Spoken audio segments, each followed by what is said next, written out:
Perfect Parenting, and I am on here, coming on here just to encourage the parents. I was thinking about a few things. The holidays are coming up, and I always see like volunteers. They need volunteers for like soup kitchens, and they're doing Thanksgiving meals, and they're doing all these things, gearing up for the holidays. We got the Toys for Tots out. They have just different things for families who are less fortunate. So I wanted to just get on here and talk about that just a little bit. You may be a family that's less fortunate, but you still can get out and help another family. And you're like, well, I'm the one that need help. But we all need help to a certain extent. So it's just better for you all to get out, help each other. And I'm going to show you that with helping other families, you are going to get help too, even if you really don't have it. See, helping is not always about giving money or giving something tangible, it's your heart. And so there's so many different things that you can do. I remember when I was younger and my family and I would volunteer, or I kind of made up my own thing and wanted to help the homeless and all of that. But also, I was a Sunday school teacher, and I actually missed this, so I need to get back into it. I would take my Sunday school class, and we would go to nursing homes, and we would sing and we would dance, and I would make cakes. I remember making a regular cake for the people, and then I actually had to make a cake that was with Splenda because there were some diabetics or something like that who couldn't have regular sugar, and I think they only could do Splenda. And the funny thing is, I used to make those cakes from scratch, and then I found a box mix that had Splenda in it.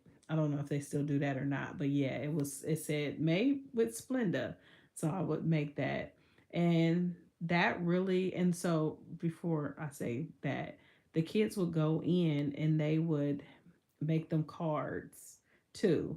So we would make plenty of cards where we go and we pass them around to the different elderly people at the nursing home. So the ones that couldn't come to like the singing and dancing in the rooms, we would still just give them cards. But the little kids would sing and dance for them. It was my Sunday school class. So if you guys have Sunday school um, kids and you're looking to do something like that, just take the kids to nursing homes, let them do their artwork, because kids gonna draw anyway. They gonna write on your walls and all of that. You might as well just go ahead and get them a pack of construction paper, let them go at it. And they make little cards for the elderly people. And I don't know if they've changed it because this was some years ago.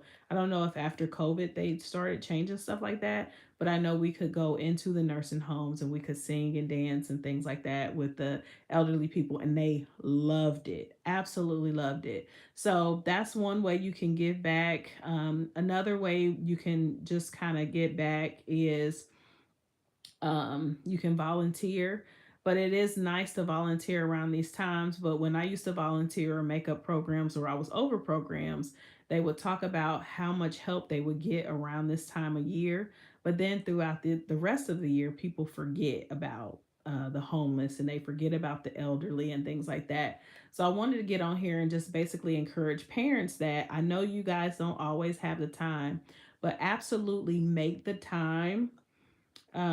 Oh no, you said you're having a bad day. I'm sorry to hear that. Well, hopefully I say something on here that can motivate you. It's 10:30, so I don't know if it's 10:30 p.m. where you are, but I'm hoping that your day gets a little bit better. Maybe pray a little bit and motivate yourself. And you seem like an awesome person. You can go to bed and just as you're going to bed, put on some great music, kind of uplift your spirit. Maybe read something that is great. And then in the morning, just get up and say your affirmations. Tell yourself that you're wonderful, you're great because you are. Tell yourself that you're awesome, and just motivate yourself. The Bible tells us to encourage ourselves, and that's what we're gonna do. We're gonna encourage ourselves in the Lord. But let me go back. But anyway, I hope you have a great rest of your day. But going back, I want to motivate the parents that you can have your kids volunteer at different places. And I think it would be worth it because I think we've gotten away from humility and serving and that kind of thing. Kids sometimes feel entitled. I mean, a lot of people, it's not just kids, it's not just the younger generation. A lot of people feel entitled, and I feel like if we would go into those spaces where there are people who don't have it like that and who are less fortunate, we would start kind of thinking to ourselves like, dang, okay, I shouldn't be so entitled.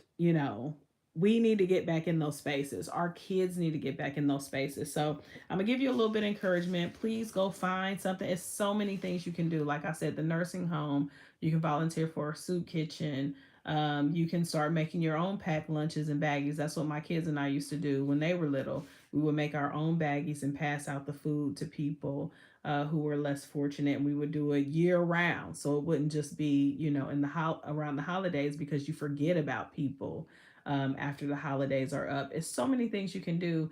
I don't know if Carl's Coats for Kids, that might be just an Ohio thing, but there used to be a thing with this news anchor. It was called Carl's Coats for Kids.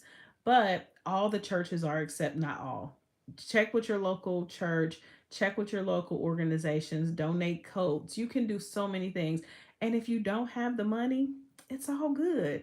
You can volunteer your time or just get on the internet like I'm doing and motivate some people and say, hey, we're thinking about you, especially this time of season. But I'm going to give you guys 3 scriptures that I stand on when I start talking about the poor and how imperative it is to give to the poor and for you to be generous to them. So Proverbs 19:17 says, whoever is generous to the poor lends to the Lord, and he will repay him for his deeds. That's deep. It says, if you're generous to the poor, the Lord will repay you for your good deeds. And I absolutely know this to be true. A lot of times you think, like, well, I don't have anything myself. But the little that you have is so crazy because God, it's not crazy. It's amazing because God can multiply your little. Think about the little boy that had the little lunch, and the lunch was multiplied.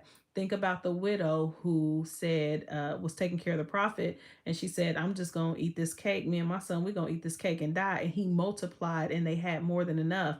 Think about the woman who had the oil, the cruise of oil, and her sons were going to get, so she already had lost her husband. She ain't had nothing else. And they said, basically, you got what's in your house. That's what we have to do. Use what's in your house. If you're not a good baker, it don't even matter. There's a woman that and I forgot her name, but she owns a bakery. She said she turned $5 into $10 million. $5 into 10 mil. She didn't even. She had 6 kids, first of all. Then her marriage was broken up. Then she said she didn't even know how to bake. She didn't know how to bake. What? And this woman now has a successful bakery. So use what you have in your house. Use what you have. And not only giving it away, but shoot, sell it too. At, not to the poor, but she sold it and she's making millions. So it's crazy. Anyway, Proverbs 41:1 is, blessed is the one who considers the poor. In the day of trouble, the Lord delivers him. So, what that basically is saying is, when you consider someone else, when you consider the poor, in your time of need, in your time of trouble, God is going to consider you. And I know that to be true. These scriptures are true, true. Proverbs 14:31, whoever oppresses the poor shows contempt to their maker, but whoever is kind to the needy honors God. And I know that to be true too, because there's so many scriptures in the Bible that talks about being nice to the poor and people who are this one of the scriptures talks about, basically giving the seat to the great person. They come in there with their luxurious stuff on and all of that, and they're rich and famous, and they get the front seat, but then you basically throw the poor to the back. Not good. God don't honor that. There's a scripture that talks about getting the people from the highways and the byways and letting them come to the feast.